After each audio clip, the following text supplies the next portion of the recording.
Welcome to the Introduction to Environmental Health short course. I'm Nancy Longsiever.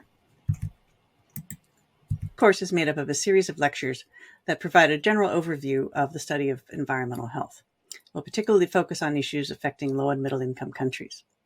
In the first lecture, we'll talk about the principles and the general approach to studying environmental health. We'll talk about how environmental risk factors are assessed and which groups are particularly vulnerable to the health effects of environmental factors. So first, I want you to spend a few moments just thinking about what is in your personal environment. What are the things that you're encountering inside your own home, for example? And then think a little bit about what's outside your home, things that you may be somewhat less aware of, things that you don't have as much control over, but still may be having some effect on your health.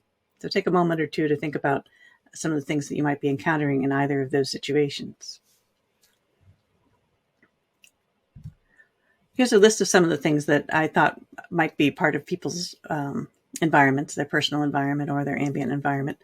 First of all, in your home, again, there's all kinds of things like pesticides, cleaning products, personal care products. All of these contain often a vast array of chemicals.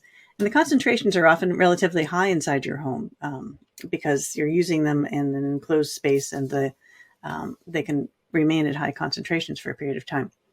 If you are cooking on some kind of a combustion type stove, that will generate air pollution. So a gas stove, for example, or using solid fuel. One thing that's often overlooked is the furnishings and carpeting will have often fabrics that have been treated with chemicals that are stain resistant, for example, and they're continually off-gassing, and that process can continue for quite a while after these things have been, brought into your home. Then there's also sort of the breakdown of things in the home. For example, lead paint chipping off of walls and woodwork and so on, and then becoming part of the dust, and that's part of, now can gain access to your body. And then if your house has moisture at certain times of the year, it's easy for mold and other kind of biological substances to start growing. The outside environment, some things are visible and detectable. Air pollution, you can tell when it's a really highly air polluted day.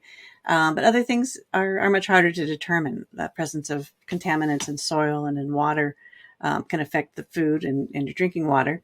Chemicals applied in the outdoor environment, such as pesticides and herbicides, may again get into your food and water, but may also just be something that children get exposed to when they're in parks and outside playing. Occupational exposures, they're sort of the office environment where the same kinds of things you have at home might be present, but then specifically there are things that are characteristic of occupation, certain types of occupations. So chemicals that are used in factory work or other kinds of workplace exposures. And then there's other aspects of the outdoor environment that we'll talk more about later. The presence of green space, the noisiness, and things like that. When we think about how the body interacts with the environment, it's good to sort of stop and think about where exactly those interactions take place. There's this interface between the environment and the body at several different levels. So first of all, the skin, obviously that's the most direct interaction with things that are in the environment. The gastrointestinal tract, so things that are, enter as part of your food or may get, picked up and eaten by a child. And then the respiratory tract, the things that we breathe in. So you think about it, there's certain things that we need every day to keep going. There's the need for food, water, and air. And you think about the differences between them. We have, a certain amount of food and a certain amount of water that we typically take in, but we can get along without them for some stretch of time. So you can forego eating and drinking for a stretch of time if you need to. But breathing is the one thing that you really don't have much control over. So things that are in the air are always going to be likely to get into our bodies. And also, when you think about the amount of breathing that we do, even though the air doesn't seem to have much weight to it, if you add it all up, we exchange about 53 pounds of air, 24 kilograms every every day. So a lot of air is moving in and out of our lungs, and it has to keep moving in order to keep us alive. So we're very susceptible to things that are present in the air. So now thinking about the body in its most simple terms, we have the environment outside, we have the skin creating this barrier, and we have this, a certain amount of surface area depending on the size of your body. This is going to be relatively large for a child compared to an adult. The surface to volume ratio is going to be greater. So we'll talk about that in a bit. But basically, we've got about 2 square meters of skin that are about 100 millimeters thick or so. And the skin is actually quite a good defense structure. It has multiple layers of tissue that lie between the environment and the blood vessels. So it's good for pretty good barrier against substances making their way into our bodies. But it has some vulnerabilities. You can get sunburned when you're out in the sun for too long, so it can easily be damaged by certain types of exposures. Kinds of things that we are concerned about affecting the skin. One is like personal care products that you might spread on your body. Some of them may contain chemicals that are really able to penetrate the skin and then cause some health effects. In some workplaces, the skin is exposed to environmental hazards. So here's a steel factory with lots of heat, and then they're burning coal, and they're somewhat protected by wearing long sleeves, but there's still some exposure to their face and so on. So they get some industrial exposure.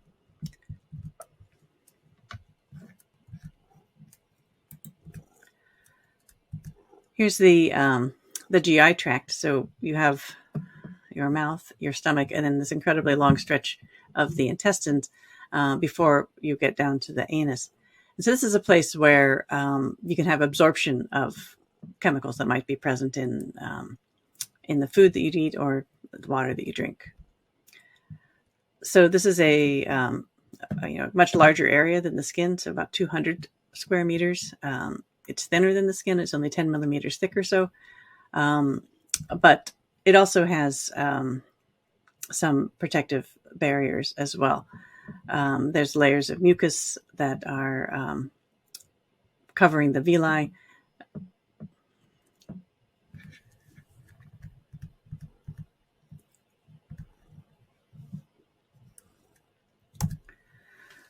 So let's take a look at the GI tract. So this is another way of looking at how at the body. So you've got this tube that basically runs through your body from your mouth to your anus, and then technically it's kind of outside your body. It's not, when something is actually inside your body, it means it's sort of inside your bloodstream. The things that pass through your GI tract are never really part of your body, but that tube is a very specialized surface, and so we should talk about it a bit.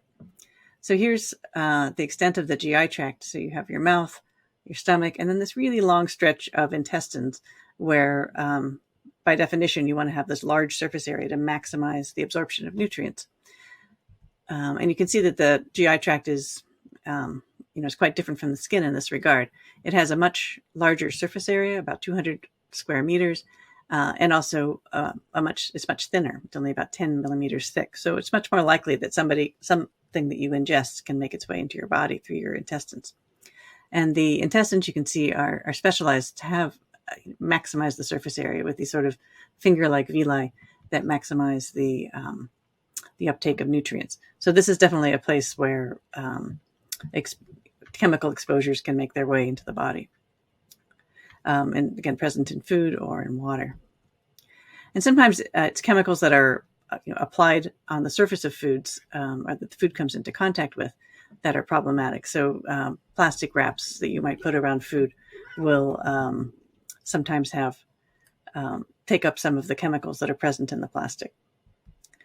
Children often playing in places where, again, you might have lead paint. It's not hard for that to get on a child's hands, and then the child might put their hands in their mouths or might not wash their hands before eating, and then have some of the lead in the paint make its way into their GI tract. And you can see eventually it makes its way into the body and into the bones. Now let's look at the lungs, the respiratory system. So here's how the lungs are situated in the body. And again, we have this specialization for maximizing surface area. So here you've got about 140 square meters and an incredibly thin barrier, 0.2 millimeters thick. You can see here the alveoli at the very end of the airways and the lungs. And over here on this side, you can see the vasculature. And so you can see they're sort of matched with each other, again, with a really large surface area for exchange of gases. This shows the lung tissue, and this shows the blood vessels passing through it. So in terms of these barriers, it's really the lungs that are particularly vulnerable to exposures. For one thing, you get a much greater degree of exposure, 24 kilograms of air moving in and out of the lungs, a much thinner barrier, and a large surface area. So the kinds of things you might be breathing in, secondhand smoke is something that fortunately we don't have to deal with as much as we used to, but used to be something that was, a common feature on airplanes and restaurants and other places. Here we've got air pollution, outdoor air pollution coming from a variety of sources. You've got, this is on the highway, so you've got exhaust from cars, you've got coal burning power plants, you've got here people using solid fuel to cook, and some of the smoke coming out from some of those houses where people are cooking. So a lot of sources of air pollution, which will make its way into the lungs easily.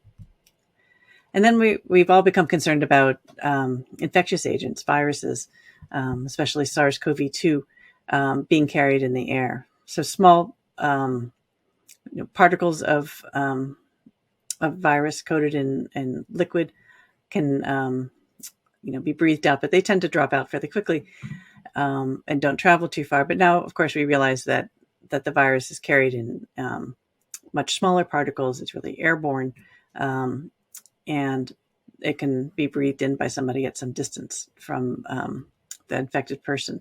So working on reducing those sorts of exposures has been really important. I want to highlight also the role